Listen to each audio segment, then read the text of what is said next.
So thank you for your interesting conversation and sharing of your story, since this is storytelling. I'm struck by so many things, so I'm going to start with what sounds like a really obvious question, so I know it's obvious if people are thinking, why'd she ask that obvious question? When you put this together and prepared to present it for the first time, who did you envision in the chairs? Who was your intended audience? You know, it's interesting you asked that. I didn't know it consciously, but I think subconsciously I imagined white folks who aren't comfortable talking about race. I think that was in the back of my mind because people of color, and my wife's going to see this, she hates that expression because she says, I'm white, but I am a color. But people of color talk about these things because we have to. And some white folks do and some white folks don't. And so I was imagining making it easier for those white folks who are reticent to talk about race to have those conversations. So that's what I thought, because if you were to search through the files of TED Talks, there's like a gazillion talks on race. But you would be likely to stop on yours because it says, What I Learned from My White Grandchildren, which is an arresting title and would draw you into a different kind of story. Yes. So I thought to myself, well, okay, so he did that for a reason through the eyes of your white grandchildren. Now, what I think is interesting from your TED Talk to today, I didn't know the whole story of, for example, from watching the TED Talk, of how you became a white grandfather, which for me as a viewer was really critical to understand everything else you said. So I see that you've added that since 2014, and I wanted to ask, why did you put in the details of how you became the white grandfather? I know that's obvious too, but I think it's important. Well, I'm not sure I gave much detail. You didn't, but, yeah, so right. I was curious. Yeah, why, because that seemed to be a decision that you made. Well, it was adding more material, and that's actually the stories that I wanted to tell, the story of that anonymous relative. I wanted to add that story, and in that story, I have to identify my white wife as part of that. Am I getting it? Yes, Yes. because but I didn't know until today. So 23 years ago, I married Laura. She was white then; she's still white today. Yeah. I'm guessing. But when I married her, she had four white children, and those children have given us 10 grandchildren, and 9.5 of them are white as well. Okay. So 9.5. I'm going to go with that. So you have placed an extreme value on the conversation, mostly aiming at a white audience, but really to open up about something that, as you've described, is really dangerous. People feel it's dangerous to talk about. And I'm wondering if, in preparing to do this, did you think to yourself, or I'm just going to ask, it feels like often when we think about having conversations about race, the burden of initiating the conversation is on the folk of color. Sorry for your wife. You know, right. So I'll say African American since I'm here. The Right. African Americans are people of color that it must initiate, it must be directed, it must be picked up by the folk of color. Right. Which, as someone who's talked about this a lot, I wonder if you'd respond to that. Well, I would agree with you, and I guess one reason that I wanted to do this talk, even initially, was again to make it easier for white folks to identify their own stories and to start telling their own stories. And I hope my stories are both unique enough and universal enough that folks can say, I can relate to that. Everyone has race stories. Everybody, and some of them are not pleasant. But what we tend to do, and Jennifer Harvey makes this point in her book, Raising White Kids, is we tend to I don't mean we, I mean some white folks, tend to say we're not going to deal with that. We're not even going to say the word black. We're not noticing racial differences. And I wanted to make it easier For people to folks. engage Right. in that. So to engage in a conversation, you have to have two halves, in the conversation. And what happens now with folk who have been around for a while and are in the workplace, like many of these people here, for persons of color, is that you get to a certain point and you feel like, I'm okay with Tony Peterson teaching, but I'm tired of teaching. I just want to live my life, and I want to have a reasonable discussion about this as it comes up. But why do I have to, every day of my life, teach you about what this is all about? And I really want someone who has put himself out there to be a teacher around this, to address that. Yeah, it's interesting. You're asking great questions, because it's also interesting that those everyday opportunities are exhausting. But when I did this talk originally as a TED Talk, it was to get it out there and to say it's not that hard. And maybe for me personally, maybe cathartically, it was to put those everyday conversations in perspective. Now I'm going to just go whole hog, because I think I have a niche. I think I have a way that could be helpful for people. And yeah, I still have those everyday conversations. But many of my white grandchildren live in my household. So we have these conversations every day. But they're couched in a personal relationship that we already have that is way beyond race. They are very clear that Peepaw is black and nobody else in our family, in our immediate family, or our household is black. But mainly Peepaw is Peepaw.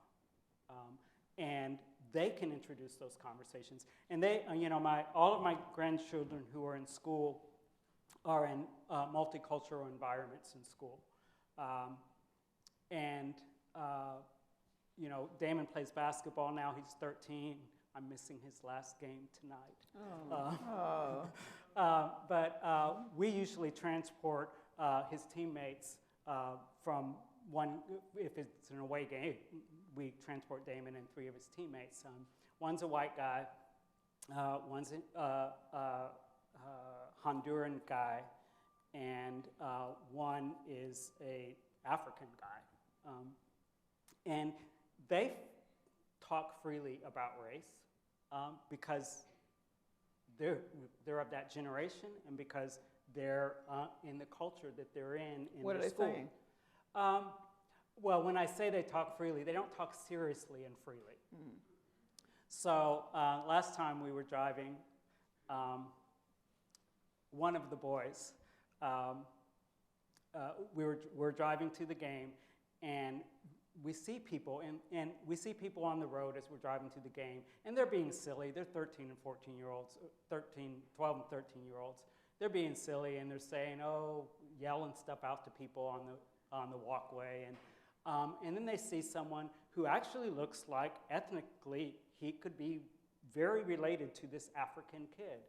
And so one of the white kid, not Damon, said, "Hey, Marty, is that your cousin?" And they laughed. They all laughed because they knew it wasn't just random black guy. It was someone who looked very much like he could be of Martin's family. But they know that that's not a big deal. Again, the relationship covered the difficulty that could be there. So they're more used to talking about those sorts of things than maybe. So 2 things to unpack from just that story. One is, in your family, because people are living with you, they're all different races, are you the one always having the race conversation? I'd like to know, what kind of conversation about race are the kids having with your wife, with other of the white grandchildren, with themselves? I'd be interested to know what that conversation is about. I don't know when I'm not there what those Just wondering if conversations your wife are. had reported. But what Yeah. I do know is that my wife is very race conscious. So she would be bringing up those conversations with the kids as well. For the kids, it's only when it matters. Zoe came home from school early in January, and she said, Peepaw, I learned about Martin, Luke, and Chelsea, of course, corrected her and said, it's Martin Luther King. And I said, well, what did you learn about him? And now I'm not remember what she said she learned about him. But she brought that up with me because they're learning it in school. It's, it was right before Martin Luther King Day. And so we had an extended conversation about Martin Luther King and what he actually did, and kids' version, because Martin Luther King is way bigger than the legend, way more complex than the legend. Yes. So, I've done documentary better, yes, but let's move yes. on. Just to say. Yes. So in the car, back to the car just for a moment, with the other kids in the car, what influence can you see directly from your grandchildren with these other kids who are riding in the car?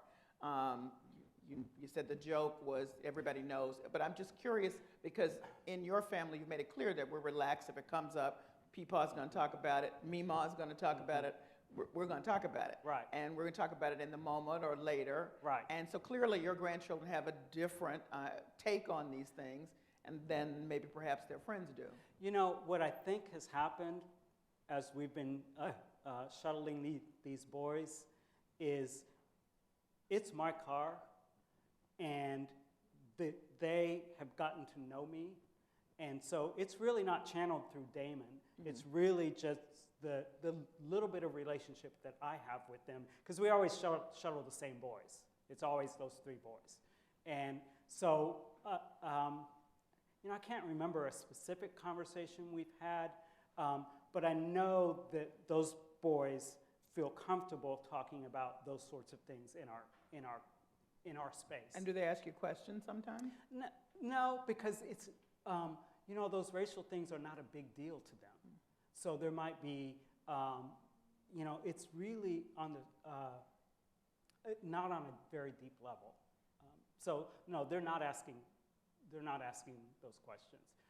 Maybe if we had a relationship deeper than driving to a ball game, that might be happening. So one of the things I was struck by on your LinkedIn page, it says people are finally talking openly about race issues. Unfortunately, many of the conversations are unproductive. And so I wanted to question, they are talking about race a lot? Well, I'm unaware. I would say in the past 18 months, people are talking a lot about issues. And like I said, many of those conversations are not productive.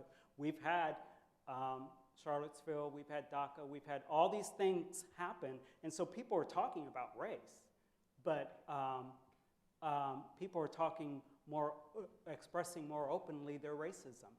Okay, so we're on the same page. Because yes, when you say talking, yes. I don't see that as a conversation. No, not as, no, Yeah, right. So, okay. Right. But so when I did this talk as a TED Talk in 2014, that whole thing about race being violent and overt and obsolete, well, Charlottesville gave us a whole lot there because we saw violent and overt and not obsolete. But we also saw something else that and this concerns me, is we saw folks, white folks, who were able to say with Charlottesville, well, that's not me, so I don't have to talk about race. I can denounce what those folks were doing in Charlottesville, and I'm in the clear. And the problem with that, of course, is racism isn't just overt and violent. Racism isn't just individual. In fact, mostly it's not individual. Mostly it's systemic. And it has to do with, I actually don't like the term white privilege because it sets folks off, but I think it's a reality. I think when folks hear the word white privilege, some folks misunderstand it, and then the guard goes up. But there is, Michael Emerson likes to talk about those structures that favor some folks over others. He talks about white transparency, where everyone else is ethnic except white folks. And he talks about white normativity, where the white experience is normal and everyone else is different, a variation on the theme. I think with Charlottesville, we did see that overt racism, but I'm afraid it let some other folks off the hook for having race conversations. Well, a couple things, because we are at Harvard, so the implicit bias test is here with Mazarin Banaji doing that, so we all know we come to the table with some stuff which is easily shown when you take that test, which is free. If people haven't taken it, go take it and see where you are. That's the first thing. The second thing is that Peggy McIntosh of Wellesley has done seminal work about white privilege, in which she couches it in terms that people can understand. If you have not aware of her, then it's unpacking the invisible knapsack, in which she asks very specific everyday questions, which have been updated several times. But for example, can you go into a department store and be assured that you will not be followed? So if you can say yes, then that's a privilege. It's a way to articulate the privileges in real life situations, which I think helps in any discussion that we have with white privilege, because that does sound like a concept that people can't get their minds around, particularly if they're feeling, what do you mean I'm not privileged in that way? And I appreciate you bringing up Peggy McIntosh. I heard her speak 10 years ago in Nashville, and what kind of struck me with her discussion of white privilege is that she started by talking about male privilege. Yes. And that really helped me to identify my male privilege. So yeah, I know there's white privilege out there, but I realize now, I realized then that I also have male privilege. So let's go back to Charlottesville, with people saying to themselves, that's not me, and I can stand up, but you're just pointing out, which I think is true, is that a lot of people maybe didn't want to recognize themselves in some ways. And there is a study that I cannot recall where it's from, which identified that people will do everything not to be called racist. Not to be called racist. Now, their actions can be racist, but just don't call them a racist. So I'd like you to respond to that. So Michael Emerson has written an article. I'm trying to picture the title, but I can't remember the title. But according to Emerson, every ethnic group has at least one word that is a charged word. It's the N word. There's all these other words for different groups where people have a visceral reaction to that word.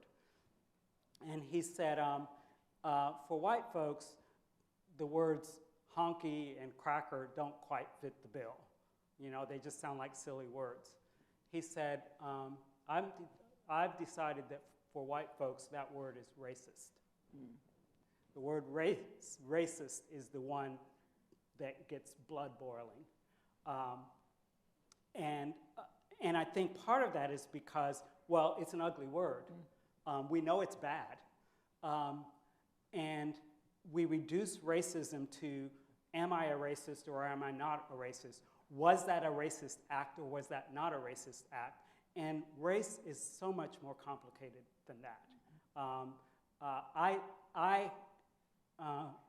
avoid using the word racist as a noun.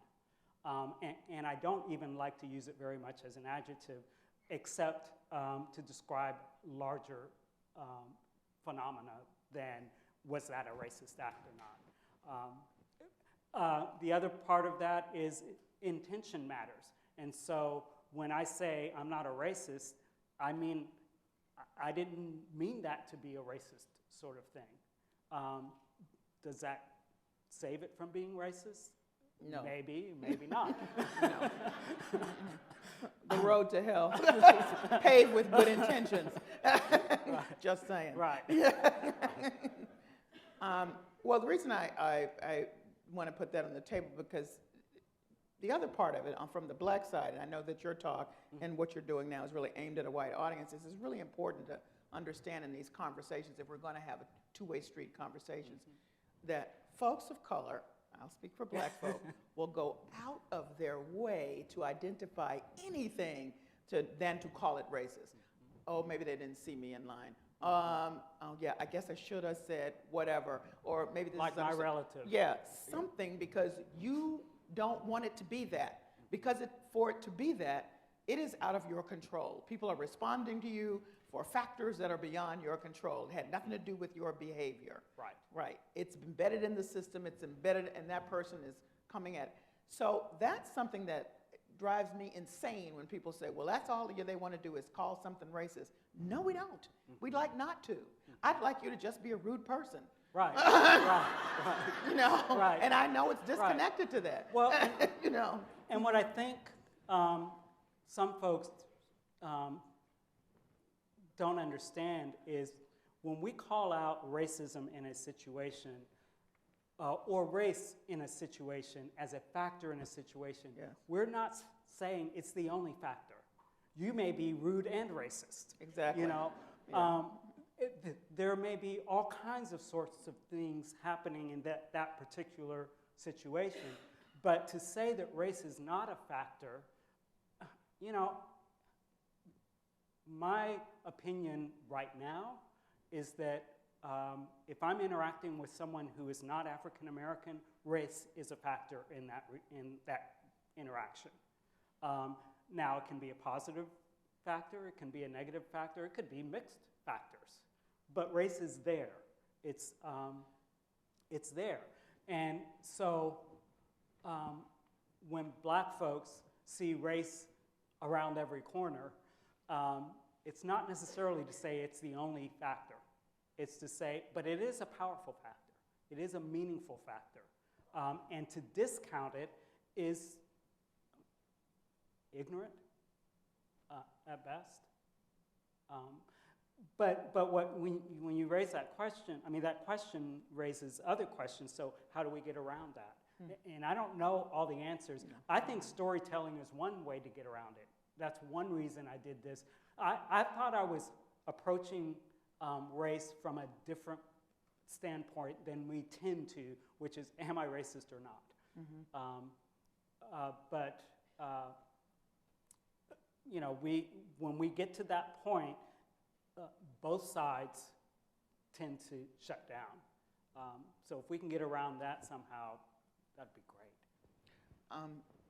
I can recall an instance of a friend of mine. This was a few years ago when these conversations about race were supposed to be, you know, we have these periods that come in ebb and flows. We're now going to have it. Right.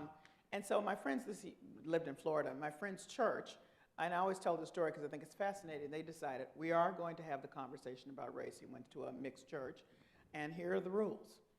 People that sign up, we want everybody to sign up. You may not leave.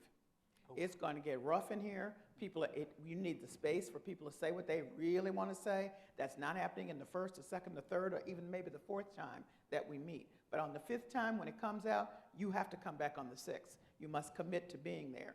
And they hung in there for a year. And I said, well, how was it at the end? He said there was a lot more understanding of people. I can't say we walked together kumbaya, but it was really eye-opening because nobody could leave and everyone was committed. And you will agree that in these everyday situations, we're not trying to be committed to go beyond the painful in having these discussions. Right. That's where the rub comes. So the conversation never engages because it's a fit and a start around, as you well pointed out, an incident or something happening or whatever in the office or something. Right. And my mission, my unique mission, as I see it today, is really about the scratching of the surface. Okay. I have plenty of those deeper conversations, but the neat thing that I want to offer is a way to scratch the surface and begin to go deeper. Because if we're really going to change our racialized society, we have to go deeper. But we can't go deeper unless we're scratching the surface. And so that's what I'm doing. I've been in one of those, I was in a workshop also, I guess, about 10 years ago. It was with the United Methodist Church. And they were United Methodist leaders from around the country who gathered for this Embrace, actually it was Abolish Racism seminar, and it was very much as you described. And it did get very heated in that situation. I've taught United Methodist pastors in Tennessee, in Nashville, because they are required to go to a Saturday morning diversity training. And the ones who drag their feet are the white rural pastors who have to come into the big city on a Saturday morning, give away their whole Saturday morning to talk about diversity issues. And they will come in, these pastors, and they will tell you in no uncertain terms, I don't want to be here. I think this is worthless. This is, I'm not racist. I'm not racist, Yeah. and I'm just here because I can't continue to be a United Methodist pastor unless I come here. And so we work through, it's a 4-hour session, we work through all of that. And inevitably, at the end of the 4 hours, we have people saying, okay, this was not a waste of my time. I'm not where you are, or I'm not where they are, but this was a helpful 4 hours. Now, 4 hours is still only 4 hours. Right. But if we can commit to that, and in this case, it was sort of coerced, you have to be there. Right. But if we can commit to that, then yes, we can move somewhere.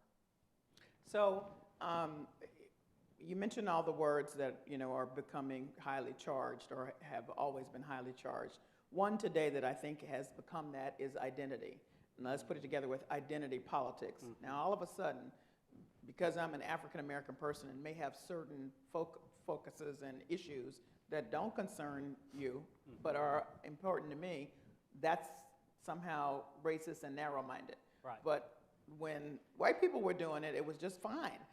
Don't let other groups have a focus and have that be identity-focused in some way. I mean, that's the shorthand way of saying it. So I want to put that together with, let me circle back to something you said in your talk, which I will be honest to say, let me think about that. And that's with Elsa and the identity, okay? So you said, your daughter said it's black, it's ugly, and you had to agree that that's not what she looked like. I raised this is going to sound crazy, but let me just put all my stuff out here. So many of us who are not in the majority have worked hard to make sure there are representations of ourselves everywhere because we know we exist in those spaces, or sometimes we just need that reflected back. I have a huge Black Santa collection, and I'll be damned if Megyn Kelly or anybody else tells me Santa not black. Right. All right? Right. So I had a little issue with you saying, Elsa, I agree, so I want you to unpack that for me. Well, here's how I unpack it. Elsa is not Santa. Okay. And I'm so glad you asked this question because I have this theory about Disney princesses, okay? My theory about Disney princesses is the first ones were all white, and it didn't matter that they were white. They were just white. And then Disney decided, let's have a Pocahontas. Let's have a Mulan. Let's have a Tiana. I was First getting, black I'm getting to Tiana. Okay. So this is my theory about Disney princesses. I think Elsa and Anna were the first really white Disney princesses. So they're not generic white. They're not generic white princesses. They were. I mean, their names are Scandinavian. This setting has to be cold place. Has to be. I think I think it's supposed to be Denmark. I don't remember exactly. It's never in the story. But so when I use Elsa, I see them as very white characters.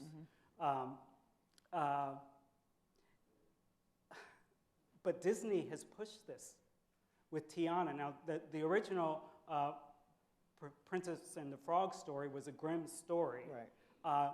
But what they did is they totally transformed the story and set it in New Orleans and set it with black folks who were ethnically black. They're not just dark skinned. Everything they do is set in that setting, just as Elsa and Anna are set in that other setting. And Disney has figured out, because they're so altruistic. Yes, they are. Disney has figured out that you can deal with these universal issues and have specific identities to the characters, like in most great literature. My favorite is the latest that I've seen anyway, one which is Moana. And all 5 of my granddaughters, and there 4 and a half of them are white, all 5 of them love Moana. And that story of Moana would not fit outside of Polynesia. It would be a completely different story if Moana wasn't a Polynesian girl. But my girls identify with Moana and recognize that Moana is ethnically different from them. So the specificity in the ethnicity is important. And I don't think it would have mattered with Snow White, which ironically, you know. Yeah, I'll give her that. Okay. Yeah, we're cool on Snow White. But I think for Disney, Elsa and Anna are ethnically white folks. So that's why it fits for me. Plus, I give Chelsea a pass because 5- and 6-year-old kids are just looking at what's right. What is the right Elsa? What is the right Tiana? What is this person supposed to look like? If we had a Black Elsa story, it would probably be a different story. Well, would then she recognize that that's what she's supposed to look like? I mean, I on the don't other know. side? That's why I'm... You know, I don't know. I think, you know, she's 10 now, so, Yeah. so we'd have a deeper conversation about that now. But at 6 years old, I mean, it's just like you're just learning your colors. You're just learning to identify this is that and this is not that. And Elsa, you know, I've watched this movie. This is not right. This is not this is not how the movie goes. Even if they had changed her name and not her color, same thing. It would be, that's not the right character. This is why you're a teacher and I have no children, because I would have gone a whole different way in that moment, let me just say. Well, it was really, it's really in that moment, it's because I'm a grandparent. And because I've known Chelsea all her life, and she's sitting right there and she feels comfortable enough to say those words Which is your to point. me. Yes. Not realizing that people are gonna see her as a racist. I will tell you this. When the TED Talk aired, was available online a few weeks after I actually gave the talk, we had a family viewing. And Chelsea was 7 by then. And she was sitting on the floor, and I was sitting in a chair behind her. And when we got to that point, and she saw people's reactions, you could see her kind of curl up in a ball. Because she picked up that she must have done something wrong. And so I just got down on the floor and I hugged her and I said to her, you didn't do anything wrong. And I tried to explain to her at 7 what was there, and also what was going on there and how people reacted. But I told that story precisely to say it sounds racist, but it's not. or she didn't intend it to be. She wasn't saying black skin is ugly. She was saying this particular picture is ugly and it's not Elsa. But I will tell you, as people have viewed this talk, they have, that's the story that most people want to talk about.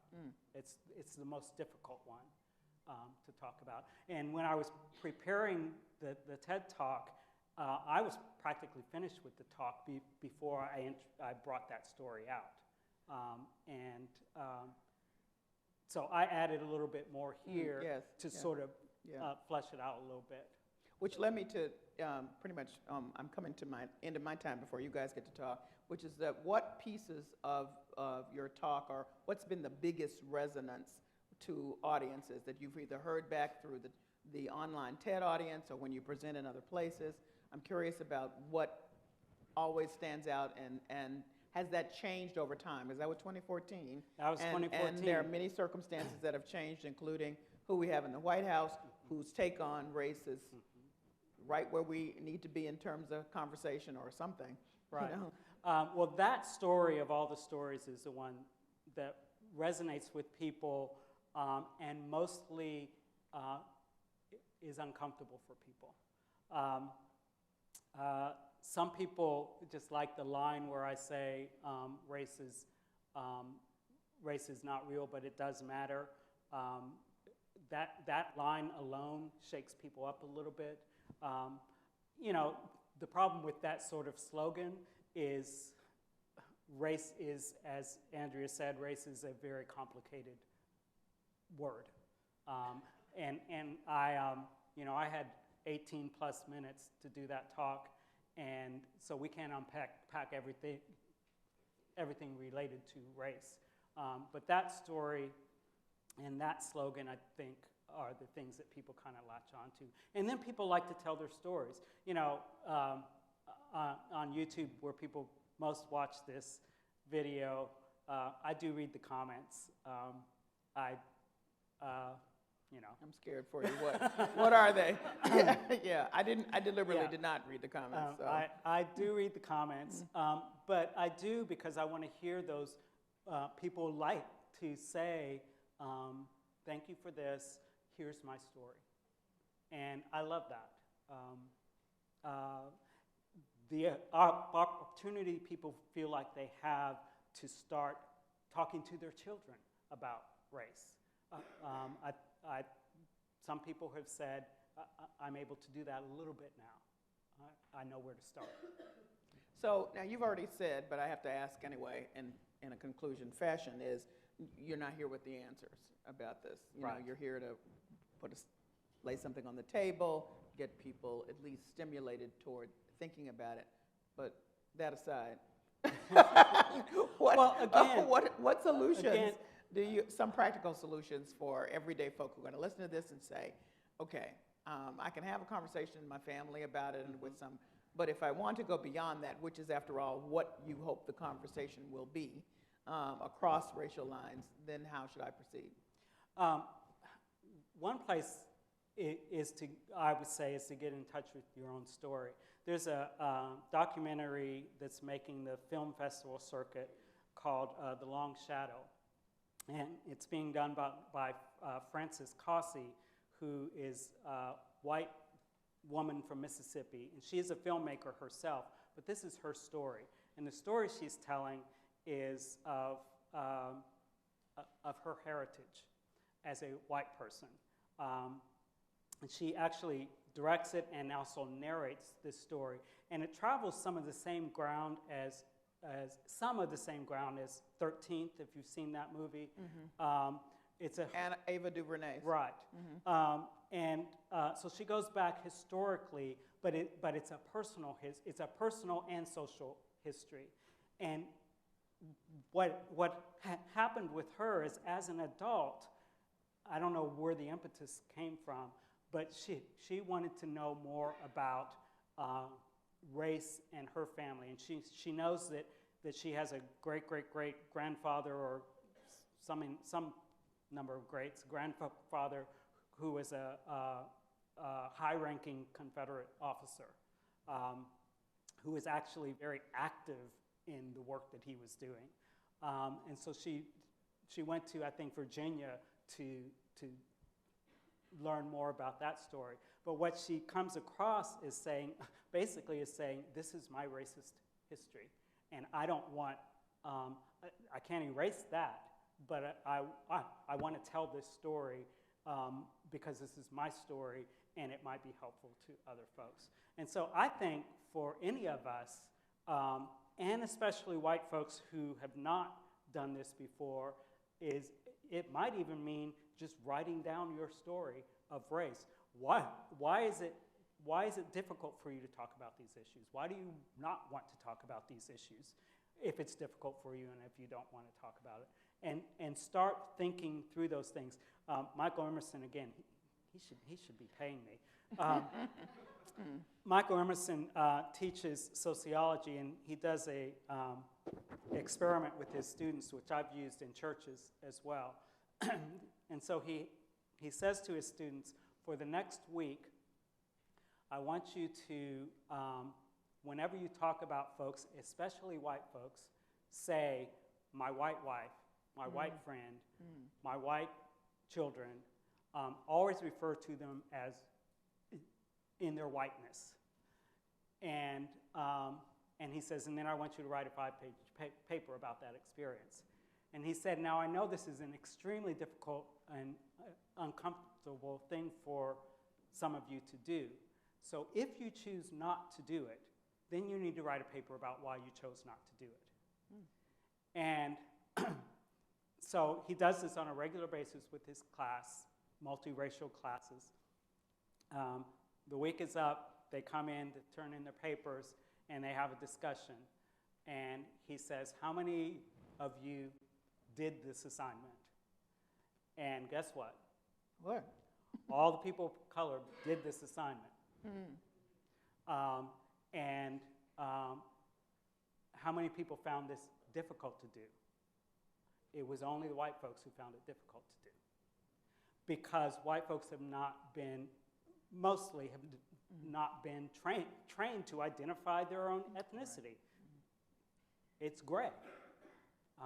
So, I mean, that's a practical thing that folks could do. That is a It's just to take a week and do that, and then reflect on it. All right. Well, now, that's the end of our time, but your time is open.